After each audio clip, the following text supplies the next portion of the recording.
La Cafetera y Neutral presentan Plata o plomo. El mundo en series. En el Juego de Tronos o ganas o mueres. Con Fernando Berlín y Ana Pastor. ¿Sabes dónde estás? Es una radio pirata. De la zona neutral. Nos recuerda un poco por qué luchamos. La noche es oscura y alberga horrores. La noche es oscura y alberga horrores. Nada cambia de golpe.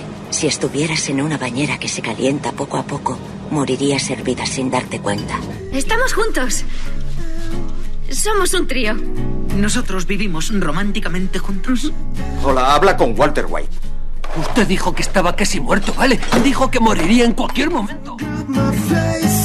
Éramos capaces de ser y hacer todas esas cosas porque estábamos informados por grandes hombres, hombres reverenciados.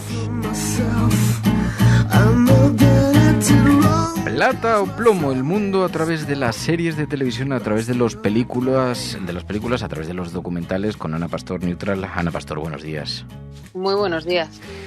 Hoy es tan generacional este asunto porque algunos hemos pasado parte de nuestra juventud enfrascados en encajar las piezas difícilmente encajables, y así nos hicimos expertos en la vida jugando al Tetris. Y me decía Ana, hay una película sobre el Tetris, además la está recomendando todo el mundo, hay una película sobre Tetris en Apple TV. Voy a decir que he empezado a verla, que no la he culminado, Ana, pero la estética, la idea me parece maravillosa, porque ¿tú fuiste aficionada o no?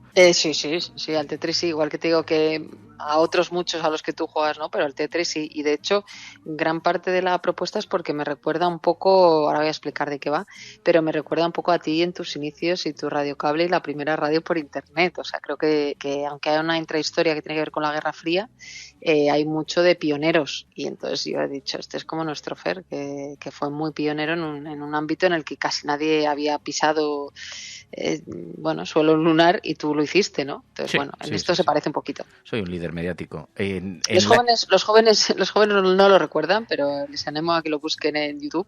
Esa primera radio por internet, cuando en España nadie hablaba prácticamente ni de internet, tú estabas ahí ya creando radiocable y lo que es ahora la cafetera. Yo era una joven promesa que empezó en su casa y que sigue en su casa. Me he estancado. Pero tú fíjate que estaba viendo el Tetris, lo descubren en el año 1988. Del año 88. Fíjate, yo habría dicho que fue un poquito antes. En la película lo que cuenta es la historia del desarrollo y la batalla legal para hacerse con él, ¿no? Sí, es que la historia es fascinante. Yo realmente no la conocía. A quien le guste la programación y, por supuesto, a quien le gusten los juegos de este tipo, le va a encantar la peli. Efectivamente es de ese año y el creador es un programador ruso, que yo, sinceramente, no lo sabía. Entonces, te cuenta un poco la historia de cómo se crea el juego, que además esa parte está bastante desmitificada, ¿no? Porque es un juego, como todos sabemos, muy sencillo, incluso para esa época sencillo de programar, ¿no? Y cómo hay un tipo que está como loco por conseguir los derechos, que cree que están en manos de un americano, porque ese americano, teóricamente, se lo había comprado a los rusos. Pues la peripecia de este tipo para intentar comprar los derechos es fascinante por la mezcla de las dos cosas, como te decía, la parte más de programación y porque hay la Guerra Fría, ¿no? La relación entre Estados Unidos y empresarios estadounidenses para intentar hacerse con ellos. Stein y Mirrorsoft nunca tuvieron derecho a vendérmelos ni a mí ni a nadie. ¿Entonces Atari no tiene el Tetris en América? Atari no tiene derechos del Tetris en ningún sitio. ¿Por qué está tan seguro de que este Alexei no miente? Porque es el único que no gana nada con todo esto. ¿Qué necesita?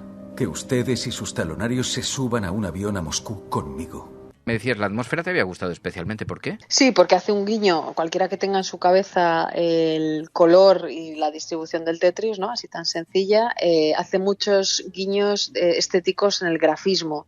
Hay veces que la imagen se descompone al estilo de la descomposición de las filas, como sabes, de la parte de abajo del Tetris. La música también es muy ochentera, en ese sentido tiene muchas referencias, ¿no?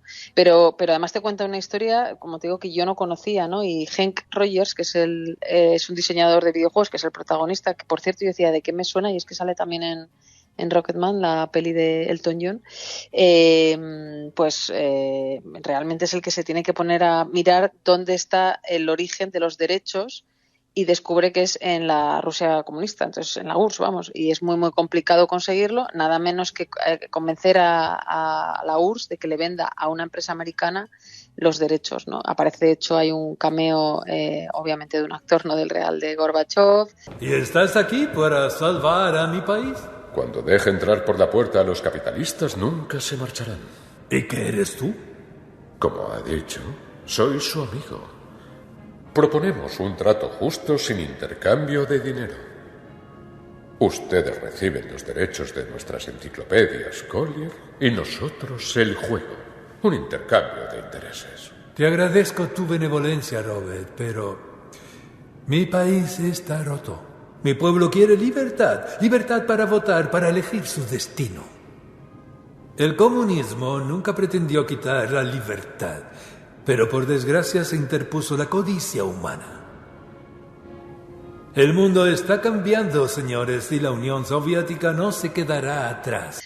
Salen también los de Nintendo y se ve una cosa que creo que a ti te va a gustar mucho y a quien le guste este mundo, es la primera Game Boy, que todavía no tenía los derechos para Tetris, que es otra cosa que nunca me había parado a pensar. Claro, los derechos se venden de manera diferente si es para PC, si es para consolas y si es para máquinas recreativas, y en el caso de Game Boy pues empezaron en PC, pero ahora están en todas partes distribuidas.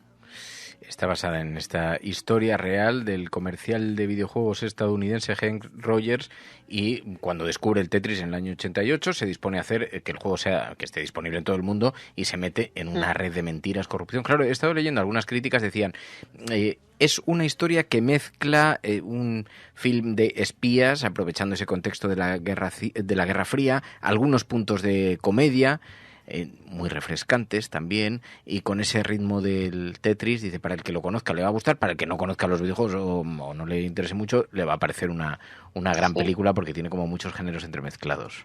Sí, la parte esa más de espía, incluso de humor, ¿no? Que, mira, me recordaba también un poco a Cleo, que la comentamos aquí, con todas las diferencias que hay. Evidentemente esta es una película que ha sido hecha desde la visión anglosajona de cualquier cosa, porque es una producción americano-inglesa, y está hecha entre Estados Unidos e Inglaterra, y entonces, pues obviamente cuando se hace un retrato de la URSS, pues se hace un retrato de la URSS con esa visión, ¿no?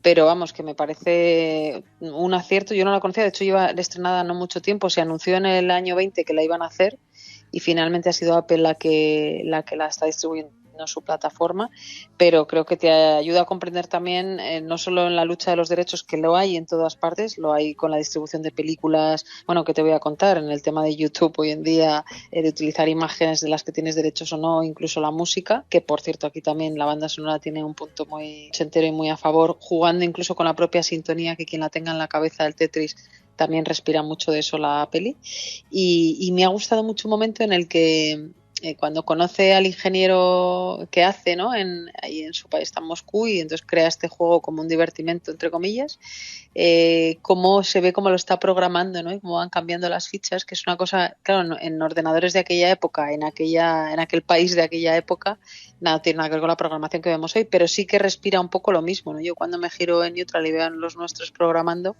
pues te respira un poco también ese ambiente, obviamente con 40 años, ¿no?, o más de 40 años de diferencia. Hay algunas películas precisamente estrenándose, Super Mario, de la que vamos a hablar a continuación, porque vamos a hablar enseguida también de videojuegos que han inspirado películas, no como en este caso, que se habla del nacimiento, de la historia, de la creación del propio videojuego y de la batalla legal en torno al videojuego, pero Super Mario, por ejemplo, que está recién estrenada, o en Dragones y Mazmorras, también estrenada. De Super Mario se habla mucho también en esta peli, ¿eh?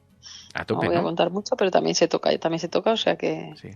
Bueno, pues yo estuve tan obsesionado con el Tetris que me acostaba por la noche en la cama y veía las figuras del Tetris, que supongo, no sé si esto te ha pasado a ti alguna vez, pero yo dedicaba muchas horas... Creo que no eres el único. Pero esto es muy típico, o sea, de estar en la cama y entonces estar pensando, la recta la metías y tal, no sé qué, o soñar con ello, por ejemplo, ¿no? Pero en fin. Bueno, Tetris, película. Pues es tu película. Totalmente, sí. Cuando la termine de ver te cuento. Gracias, Ana. Un abrazo muy fuerte. Gracias.